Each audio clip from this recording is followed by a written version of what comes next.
अस्सलाम वालेकुम गाइस, कैसे हैं आप? उम्मीद करते हैं आप सब खैरियत से होंगे, खुश होंगे और हमारी दुआ है कि आप हमेशा खुश रहें, हंसते और मुस्कुराते रहें। मेरा नाम है रहमान अनवर और मैं हूं मोहम्मद और मैं हूं ज़फ़र इकबाल और देखने जा रहे हैं रौनक सर की वीडियो। अगर वीडियो पसंद आए वीडियो को लाइक, चैनल को सब्सक्राइब ज़रूर कीजिएगा। तो देखते हैं। जय श्री राम दोस्तों, 22 जनवरी को अयोध्या में भगवान राम जी के मंदिर की प्राण प्रतिष्ठा से पहले जैसा माहौल बन रहा है ना, ऐसा शायद ही पिछले 500 सालों में कभी बना होगा। ऐसा लग रहा है मानो प्रभु श्री राम वनवास खत्म होने के बाद पहली बार अयोध्या आ रहे हैं। राम भक्त घर घर जाकर लोगों को न्योता दे रहे हैं। लोग बड़े गर्व के साथ न्योते में मिल रहे अक्षत के साथ सोशल मीडिया पर अपनी तस्वीर पोस्ट कर रहे हैं। लोग बिना मांगे मंदिरों में दान कर रहे हैं। यूपी में 22 जनवरी को सभी स्कूल कॉलेजों की छुट्टी घोषित कर दी गई है। देश के लगभग हर मोहल्ले और सोसाइटी में उस दिन विशेष कार्यक्रम रखे गए हैं। सुबह प्रभात फेरी निकालने से लेकर प्राण प्रतिष्ठा कार्यक्रम के लाइव प्रसारण को दिखाने की सारी तैयारियां कर ली गई हैं। अपने आसपास में ऐसे एक इंसान को नहीं जानता जो इस दिन को लेकर उत्सुक ना हो, या ये कहूं कि इमोशनल ना हो, भावुक ना हो। मगर क्या आप सोच सकते हैं, जब देश भर में 100 करोड़ से ज्यादा हिंदू इस दिन को लेकर इतने उत्सुक हैं, भावुक हैं, वहीं देश की सबसे बड़ी पार्टी के नेताओं ने मंदिर की तरफ से मिले न्योते को ही ठुकरा दिया है। सोनिया गांधी और मल्लिकार्जुन खड़गे अयोध्या नहीं जाएंगे। कांग्रेस पार्टी ने राम मंदिर का न्योता ठुकरा दिया है। मतलब आम आदमी जो बेचारा मोहल्ले के पुजारी से लेकर मोहल्ले के वॉलेंटियर से न्योते के अक्षत को लेकर भी इतना गदगद है कि मानो स्वयं अयोध्या से उसे न्योता आ गया हो, और यहाँ हमारे कुछ नेता मंदिर ट्रस्ट की तरफ से मिले आमंत्रण को ही उल्टी डाक से वापस भेज रहे हैं। ये लॉजिक दे रहे हैं कि आस्था तो लोगों का निजी विषय है, अभी तो मंदिर बना भी नहीं है। बीजेपी और आरएसएस इस कार्यक्रम के जरिए पॉलिटिक्स कर रहे हैं। भाई लोगों, एक बात ना समझ से परे है कि बीजेपी के पॉलिटिक्स करने का प्राण प्रतिष्ठा कार्यक्रम में न आने से क्या लेना देना। बीजेपी तो राजनीतिक पार्टी है, उसके राज में राम मंदिर बन रहा है, सालों तक राम मंदिर उसका मुख्य एजेंडा भी रहा है। तो आज वो इसका क्रेडिट लेगी कि नहीं लेगी? बीजेपी वाले भी तो पार्टी चला रहे हैं ना, वो कोई गरीब किसानों को सस्ते बीज बेचने वाली कोई एनजीओ तो चला नहीं रहे हैं। और बीजेपी को छोड़िए, आप तो ये देखिए ना कि आपको इस कार्यक्रम में जाना है या नहीं। अकेले बीजेपी थोड़े ना हिंदुओं की पार्टी है। हेलो, आपको भी तो लाखों करोड़ों की तादाद में हिंदू वोटर्स वोट देते हैं। क्या आपको नहीं लगता कि इस तरह के कार्यक्रम का बहिष्कार करके आप अपने ही लाखों वोटर्स का दिल दुखा रहे हैं? और ये मैं नहीं कह रहा हूँ, खुद कांग्रेस के लोग कहने लगे। कांग्रेस के नेता आचार्य प्रमोद ने तो साफ कह दिया है कि कांग्रेस के यूं कार्यक्रम में न जाने के फैसले से वो बेहद दुखी हैं। पोरबंदर से कांग्रेस के ही विधायक अर्जुन जी ने तो ट्विटर पर अपनी ही पार्टी को नसीहत देते हुए लिख दिया कि पार्टी को ऐसे निर्णय लेने से दूर रहना चाहिए। आज मेरा दिल टूट गया है और इस फैसले से करोड़ों कांग्रेस के कार्यकर्ताओं का दिल टूटा है। और प्राण प्रतिष्ठा कार्यक्रम में न जाने का फैसला करने वाली कांग्रेस अकेली पार्टी नहीं है। 2 दिन पहले ही समाजवादी पार्टी से अखिलेश यादव भी प्राण प्रतिष्ठा कार्यक्रम को लेकर मिला न्योता ठुकरा चुके हैं। अखिलेश यादव को शिकायत थी कि प्राण प्रतिष्ठा कार्यक्रम का न्योता देने उनके घर कोई ऐरा गैरा नेता आ गया था और वो किसी ऐसे वैसे नेता के बुलाने पर नहीं आएंगे। और गलती अखिलेश बाबू की भी नहीं है। हो सकता है उन्हें लगा हो कि प्राण प्रतिष्ठा कार्यक्रम का न्योता देने खुद बराक ओबामा रिक्शे पर बैठकर अमेरिका से उन्हें बुलाने आएंगे। नहीं, वैसे एक बात कहूं, जैसा इतिहास समाजवादियों का राम मंदिर आंदोलन से रहा है, उन्हें अगर न्योता मिल भी रहा है तो क्या ये कम है क्या? हेलो, अखिलेश यादव अब तक कह रहे थे कि उन्हें प्राण प्रतिष्ठा समारोह में शामिल होने का निमंत्रण नहीं मिला, लेकिन जब वीएचपी ने अखिलेश यादव को आमंत्रित किया तो उन्होंने इस निमंत्रण को अस्वीकार कर दिया। दोस्तों, मैं कहता हूं कि एक पल के लिए ये बात आप साइड में रख दीजिए कि कौन पॉलिटिक्स कर रहा है और कौन नहीं कर रहा, लेकिन एक भारतवासी होने के नाते क्या आपको इस बात की खुशी है या नहीं कि 500 साल बाद भगवान श्री राम की जन्मभूमि में फिर से उनका भव्य मंदिर प्रतिष्ठित होने जा रहा है? बताइए, क्या उस बात की खुशी किसी और चीज से कम है क्या? इसे आप ऐसे समझिए कि कोई इंसान बचपन में अगर अपने माँ बाप से बिछड़ जाए, जैसे बहुत सारे मामलों में हुआ भी है, और जब वो व्यक्ति बड़ा हो तो उसके मन में ये भाव आए कि नहीं नहीं, मैं अपने माँ बाप को ढूंढता हूं, और जैसे तैसे उसके माँ बाप मिल भी जाते हैं इतने सालों बाद। जिस दिन वो अपने माता पिता से इतने वर्षों बाद मिलने जाता है, उसी दिन एक स्थानीय नेता, एक लोकल नेता उससे कहता है कि जब तुम अपने माँ बाप से मिलने जाओगे तो मैं भी वहां रहूंगा। और जैसे ही नेता ये बात कहे, वो आदमी चिढ़ जाए और कहने लगे कि नहीं नहीं नहीं नहीं, तुम तो इस मौके का राजनीतिक फायदा उठा रहे हो, तुम ही वहां जाओ, मैं अपने माँ बाप से नहीं मिलता, जाओ। अरे हंसिए मत, आप ही बताइए, ऐसी सूरत में किसी के राजनीतिक फायदे के डर से क्या आप अपने माँ बाप से नहीं मिलेंगे क्या? क्या आपके लिए किसी का राजनीतिक फायदा उठा लेना अपने माँ बाप से मिलने से ज्यादा बड़ा है क्या? शायद आपका जवाब भी वही है जो मैं सोच रहा हूं किसी भी इंसान के लिए दुनिया में कोई भी चीज अपने माँ बाप से बड़ी कैसे हो सकती है? बस इतनी सी बात है जो हमारी कुछ सियासी पार्टियों को, पॉलिटिकल पार्टियों को समझ में नहीं आ रही है। यही कांग्रेस जो कुछ दिन पहले तक चिल्ला चिल्ला कर कह रही थी कि बीजेपी वाले कौन होते हैं हमें न्योता देने वाले, भगवान राम क्या बीजेपी के हैं, वो तो हम सब के हैं। तो भैया जो राम कल तक आपके भी थे, आज वो बीजेपी की वजह से पराये कैसे हो गए? इसमें हमें जाने में क्या आपत्ति है। और सोनिया जी तो बहुत पॉजिटिव इस मामले में, निमंत्रण मिला है, या तो वो जाएंगी या डेलीगेशन हमारा जाएगा। ऐसे हम धार्मिक आयोजनों का राजनीतिक करने का हम उसका विरोध करते हैं, इसलिए हम उसमें शामिल नहीं हो रहे हैं। यह देखकर सच में बड़ा दुख होता है कि जब धर्म से आपको फायदा होता दिखता है ना, तो आपके नेता क्या करते हैं? चुनाव से पहले दिन रात मंदिर के 10 चक्कर लगाने लगते हैं, दुनिया को घूम घूम कर अपना गोत्र बता रहे होते हैं, फेसबुक पर खुद को सबसे बड़ा शिव भक्त घोषित कर रहे होते हैं। और जब यही धर्म आपको पॉलिटिकल सियासी फायदा न पहुंचाए तो आप क्या करते हैं? सबसे बड़े मंदिर के न्योते को भी इग्नोर कर देते हैं। बोलो टेल।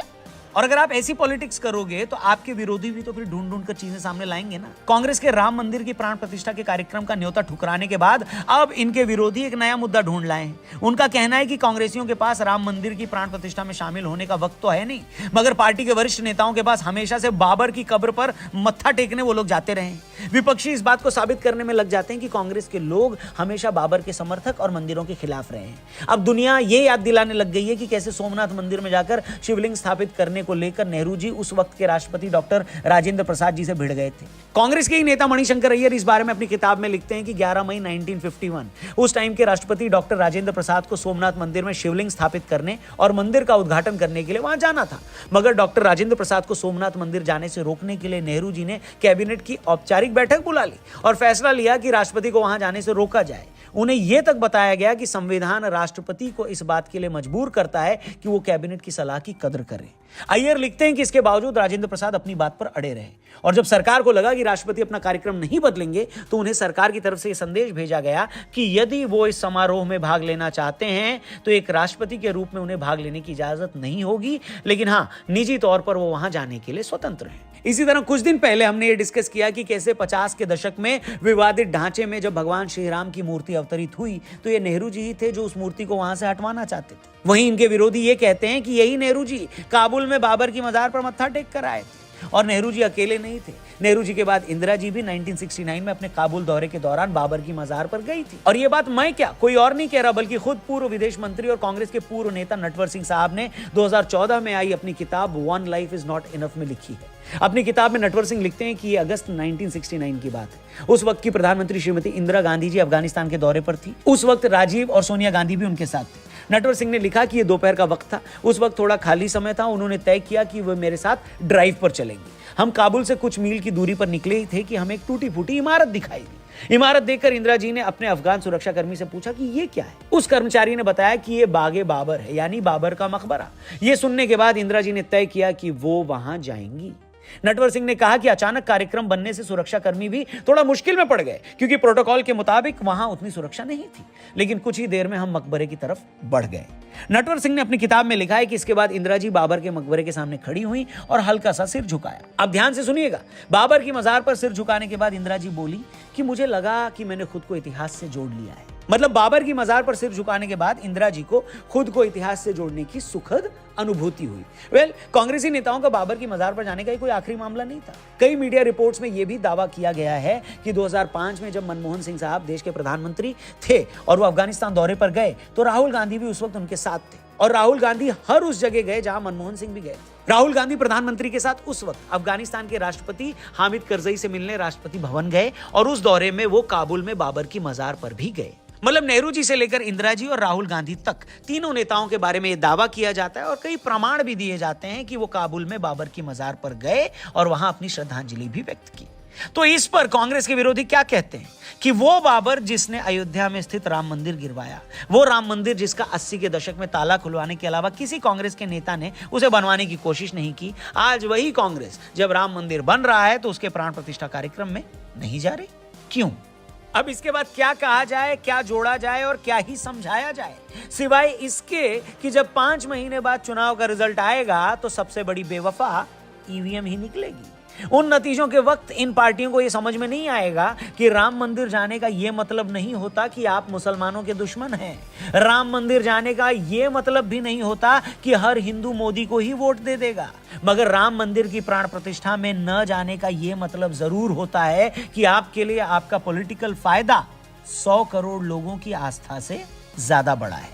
मंदिर न जाने पर आज आप में से कुछ लोग कह रहे हैं कि आस्था तो निजी विषय है, ये एक पर्सनल मामला है, इतना दिखावा क्यों? मगर इन्हीं पार्टियों के दर्जनों नेता इफ्तार पार्टियां देते थे, तब आपको मजहब निजी विषय नहीं लगता था क्या?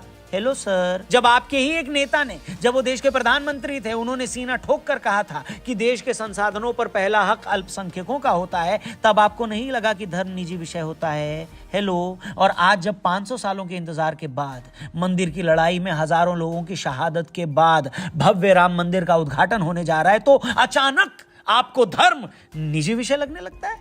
क्या बात है? मैं तेरा दोगलापन उतारता हूं अब। खैर, दोगलापन है या नहीं है ये जनता को डिसाइड करने देते हैं। यहां हम फिर से अंडरलाइन करेंगे कि बतौर राजनीतिक पार्टी हमारे को किसी से कोई लेना देना नहीं है, कोई मतलब नहीं है, और न ही ये वीडियो देखने वाले हमारे ज्यादातर दर्शकों का किसी से कोई मतलब होगा या उनको कोई लेना देना होगा। लेकिन देश की जनता का भगवान श्री राम से सरोकार जरूर है, लेना देना जरूर है, और मंदिर की प्राण प्रतिष्ठा में न जाकर आपने उन करोड़ों लोगों की भावनाओं का सरासर अपमान किया है। बात खत्म। बाकी होए वही जो राम रचि राखा। हो सकता है 22 जनवरी को अयोध्या न आओ, ये आपसे पहले प्रभु श्री राम की ही इच्छा हो। बाकी आप लोग इस मामले पर क्या सोचते हैं वो कमेंट करके जरूर बताइएगा। ऐसे लोगों के लिए 2 शब्द लिखना चाहो तो कमेंट सेक्शन खुला है। वीडियो पसंद आई हो तो प्लीज इसे ज्यादा से ज्यादा लोगों तक पहुंचाइए, शेयर करिए। इस क्या बात है, बाकी भी काफ़ी एक मतलब कि इंटरेस्टिंग तो नहीं वीडियो बोल सकते, लेकिन हमने कल को भी वीडियो इस टॉपिक पर बनाई थी। यहाँ तक के जो लोग थे ना, एक मतलब के उधर विलेज वाली साइड पर वो भी काफ़ी एक विरोध कर रहे थे इस पर। लेकिन यार पता नहीं, एक देखो ना, एक पॉलिटिक्स में क्या क्या चीज़ें हो जाती है। कुछ लोग अपना पर्सनली एक मतलब के बदला समझ लें या एक पर्सनल हो जाते हैं। अब देखो ना, पॉलिटिक्स कोई चीज़ नहीं ऐसी जो एक मतलब के टेम्परेरी रहती है, ये चीज़ होती रहती है पॉलिटिक्स में। कभी किसी की सत्ता आ जाती है, कभी किसी की गवर्नमेंट आ जाती है, लेकिन जब लोग एक पर्सनल हो जाते हैं ना अपने आप से, तो वो चीज़ें खराब हो जाती है। एक मतलब कि एक दूसरे के पर्सनल हो गया, जैसे भाई इसने मेरा को कत्ल किया हो या एक मतलब के दुश्मनी पाल ली हो, वो पॉलिटिक्स में चीज़ें ज़रूर एक दूर रहनी चाहिए। क्योंकि पॉलिटिक्स नाम ही ये, आप राजनीति करो, खुल कर करो, मतलब के पत्ते आपने खेलो, एक डेवलपमेंट कराओ, लोगों को अपने पक्ष में करो, आपको कल को वो वोट दें, आपकी वो सपोर्ट के मतलब के एक तरफ खड़े हों। लेकिन ये हम भी पॉलिटिक्स काफ़ी दिन से देख रहे हैं, या मतलब कि अभी जो इस फील्ड में है पॉलिटिक्स पर वीडियो भी काफ़ी बनाई है। इधर पाकिस्तान इंडिया वाली पॉलिटिक्स हम ज़्यादातर नहीं समझ सकते, लेकिन कुछ ना कुछ ज़रूर मतलब की चीज़ें होती है। लेकिन पॉलिटिक्स में ये चीज़ सबसे ज़्यादा भाई देखी गई है कि एक मतलब के बाइकआउट ही कर लिया। बिल्कुल बिल्कुल ऐसे ही है। लेकिन ये कि कोई दूर दूर तक इस चीज़ का जो है ना वो तुक नहीं बनता था, जो कि मतलब अब जो है ना वो बन चुकी है ये चीज़। क्योंकि देखो ना, पहले इनविटेशन जैसे आए थे और उसको जो है ना वो जो है ना वो आप कम अज़ कम जो है ना वो अभी के लिए अनाउंस ना करें। अनाउंस भी करने की बजाय आप जो है ना वो मतलब जाएं ना, इस वक्त मतलब एक मीडिया के ऊपर ना करने की बजाय आप उस दिन थोड़ा सा पीछे रह जाते, लेट चले जाते, 100 बहाने होते हैं, वो आप अडॉप्ट कर सकते हैं। लेकिन ये कि इससे थोड़े से सेंटीमेंट जो है ना वो लोगों के ख़राब हुए हैं। आपके जो अपने वोटर हैं उससे अब देख लो कि ये इतने बड़े लीडर हैं, उनके वो खुद कह रहे हैं कि हम एक्सपेक्ट नहीं कर रहे थे कि इस तरह का कोई फैसला जो है ना वो पार्टी लेगी। लेकिन ये कि उन्होंने भी ले लिया, जो कि मतलब एक अभी के लिए हमें तो लग रहा है कि ठीक नहीं है। लेकिन वहाँ पे असल में ना जब सियासी चीज़ें आ जाती हैं ना, तो वो उनका यही नज़रिया है कि ये शुरू से बीजेपी की तरफ से इस मुद्दे को जो है ना वो अपने फ्रंट के ऊपर रखा गया है कि हमने राम मंदिर, क्योंकि हमने अटल जी की भी एक स्पीच सुनी थी, उसमें भी वो इस चीज़ को प्रीफरेंस के ऊपर रखा हुआ था उन्होंने, राम मंदिर को और 370 को, ये दो चीज़ें उन्होंने रखी हुई थी। लेकिन वो दोनों उन्होंने कर दिए। अब थोड़ा सा कांग्रेस की भी मजबूरी है कि अगर वो, या बाकी एक अदर पार्टी जो है ना उनकी मजबूरी है कि अगर वो आते हैं तो उनकी भी थोड़ी सी सियासत जो है ना वो एक डामाडोल हो जाती है। क्योंकि देखो ना, उनका ये एक बहुत एक जालिम चीज़ है सियासत। इसमें कोई मतलब ये कोई किसी का सक्का नहीं होता। हमेशा अपनी जो है ना वो सत्ता के ऊपर ही लोग फैसले करते हैं कि हमें आने वाले वक्त में हमारे वोटर जो है ना या हम किस तरह अपना एक सियासत बचा सकते हैं, तो उसके लिए भाई वो हर तरह का स्टेप लेते हैं। लेकिन ये एक बहुत बड़ा इवेंट है, अगर देखें ना तो मतलब पूरी दुनिया में आप जिस तरह इसका चर्चा हो रहा है, हर तरफ जो है ना वो मीडिया के ऊपर कोई और चीज़ नज़र नहीं आएगी। पूरा एक महीना हो गया स्टार्ट से 1 जनवरी से, बल्कि पहले से ही आप देख लें कि लोग इस चीज़ के ऊपर चर्चा, अब हर न्यूज़ चैनल वहाँ पे जाके बैठा हुआ है, उसकी यही कोशिश है कि आप देखो ना जब ऐसी चीजें एक होती है पूरा देश मतलब कि इस चीज के वेट में है, हाँ, तो लोग खास करके जो सियासतदान है ना मतलब कि एक वो इस चीज से परहेज करते हैं कि मेरे मुंह से कोई ऐसा वर्ड ना निकल जाए जिससे यार लोगों का ध्यान मेरी तरफ आ जाए, मजीद आपसे जुड़ जाते या आपके ऊपर उनका यकीन बढ़ जाता कि यार कम से कम इस मामले में इनकी कोई सियासत नहीं है, बाकी चीज़ें जो है ना वो चलती रहती हैं। तो इस तरह का स्टेप देखा जाए तो अभी के लिए नहीं लेना चाहिए, क्योंकि देखो ना आप इस साइड के ऊपर आए तो उनके पास बहुत सारे पॉइंट निकल आएंगे, दूसरी साइड के ऊपर आए तो उनके पास भी वो जिस तरह सियासतदान निकाल लेते हैं उनके पास बड़े तरीकेकार होते हैं। लेकिन इस मुद्दे में थोड़ा सा जो है ना वो एक एहतियात बरतनी चाहिए थी। लेकिन अब देखो उन्होंने अपने हिसाब से फैसला किया, फंस गए हैं बेचारे जो भी है ना। जितनी एक भाई उनकी होगी है ना, मुझे लगता है कि वो चले जाएंगे, चाहे वो बुलाए जाना चाहिए यार, जाना चाहिए एक जो है ना जाना भी चाहिए, इसमें कोई शक नहीं। हाँ बिल्कुल ऐसे ही है। तो वाकई भाई काफ़ी एक इंटरेस्टिंग वीडियो थी। अगर वीडियो पसंद आए तो वीडियो को लाइक, चैनल को सब्सक्राइब ज़रूर कीजिएगा। तब तक के लिए गुड बाय, टेक केयर।